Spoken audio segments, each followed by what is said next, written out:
Hello everyone and welcome to the Anime Void. I'm Brian, your host, and today we are going to be playing around the adult content tag feature as I review High School of the Dead. How absolutely horrifying. And just to let you know, this review was chosen on my monthly review poll that I post in the community tab. So, if you end up enjoying this video and want to make sure you can get your vote in for next month's review, you should like the video and subscribe to the channel. Then you just hit the bell icon to make sure that it pops up in your feed. Now onto the anime itself. High School of the Dead is a zombie apocalypse story, centering around a group of high school students in Japan trying to survive in a world that's been turned upside down. It is also a super ecchi harem anime. A majority of people are going to watch this anime or read this manga due to the copious amount of gore and titties, which are thankfully almost never mixed. And do not come at me saying that you actually came here for the plot or the characters. Sure, you may have stayed for one of those two, but you walked in for the sex and violence. But on that note, let's talk about the plot. Have you seen any modern zombie movie like Dawn of the Dead? Then you have a very good understanding of what this plot is. The plot really is as basic as that. We got our main group forming together among the undead attacking, or them, as the series calls them. I will be saying undead and zombie throughout this video because I hate that. Then the group is on the run, jumping from safe place to safe place as they are able to. Sometimes even meeting other groups with all the boons and setbacks as you can really probably think off of the top of your head. All with levity and drama mixed in. This is not a dig at the story, it's just what it is. And when it comes to plots like this, that really are just a dime a dozen, it comes down to how it's executed and the unique twist that this particular series has. The twist in this case is the ungodly amount of fan service that is everywhere. Not that I'm complaining, I love this. Actually, I will complain just a tiny bit about it. It gets to the point where there's so much fan service where it just feels like it should have been a plot-driven hentai. Oh, God, one big one. Like they're just towing that line to not be a hentai so ridiculously hard that it starts feeling unsatisfying in a strange way. But that nitpicky dissatisfaction is balanced out by the fact that there are plenty of badass scenes in this. You're a good woman. Let's go.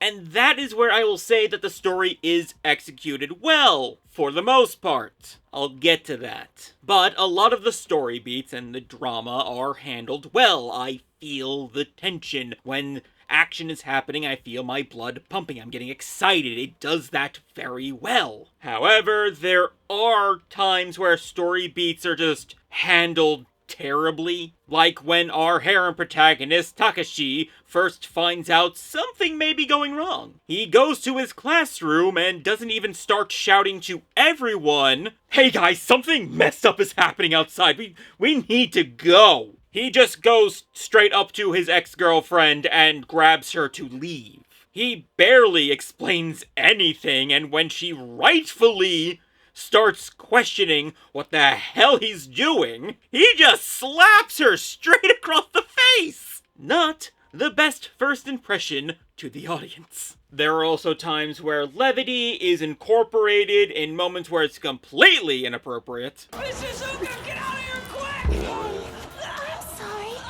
What was your name again, please? What? And of course, Matrix titties.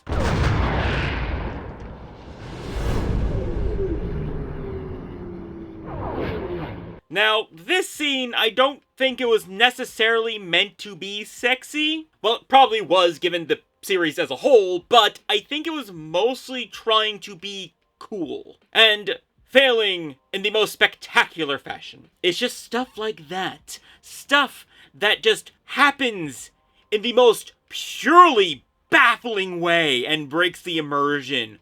But thankfully, those moments are pretty spread out throughout the series, so it doesn't tank it. But still, on execution, we have to talk about the characters, because the story beats can be handled on a perfect technical level, but if you don't give a shit about the characters, what does it matter? And thankfully, the characters are pretty damn good for the most part. While Takashi had a bad first impression, he's overall a pretty cool guy. He's a tough guy with a man's front, and just really wants to protect those around him. It would have been so easy to make him a complete chauvinist, and I mean, he's not like drinking his respect women juice daily or anything like that, but he still does rely on his competent female companions to back him up and doesn't treat them like they're damsels in distress, which is, again, so easy to have been done here. He does have a few more moments like the classroom scene,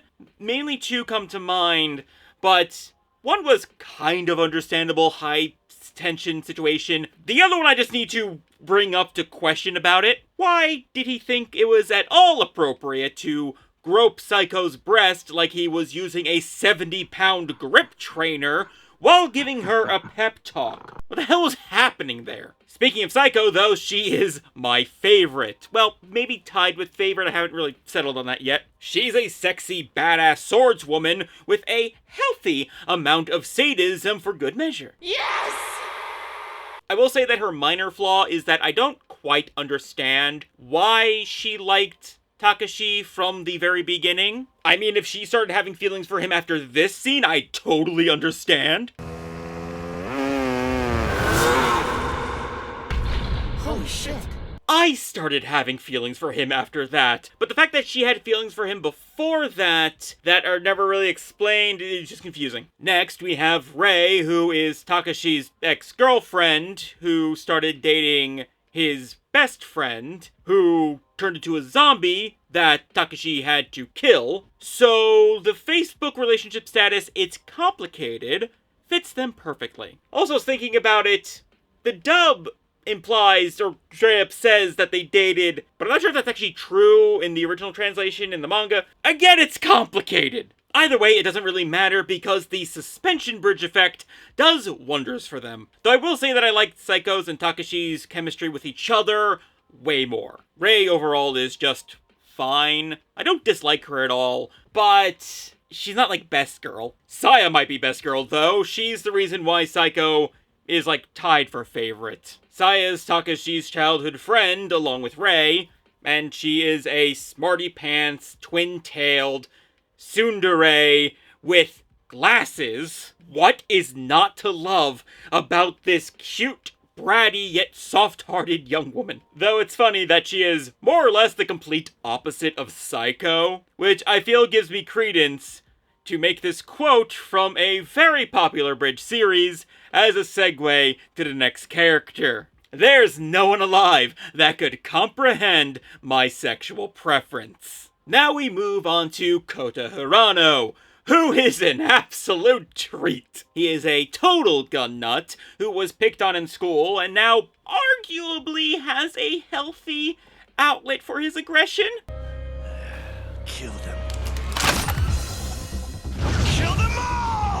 Well, healthy might not be the right word, but he is being constructive with his anger issues by taking out zombies. I'm not a psychologist, shut up. He's also one of the main comedic reliefs of the group, but he's also an extremely reliable member with his expertise and his gung-ho nature to help others. I would trust this man with my life. If only I could say the same for Shizuka. Sure, she's a nurse or a doctor or whatever, but in the anime, she's only really good for driving and dating a hot military chick. And sure, based, but still, she has provided little else other than that and fan service, so that's all I really got to say. Then there's Alice, who's a adorable ray of sunshine, and thankfully, there is no fan service of her. There are truly blessings in this world. And that is sadly all I really have to say about the anime of High School of the Dead. Well,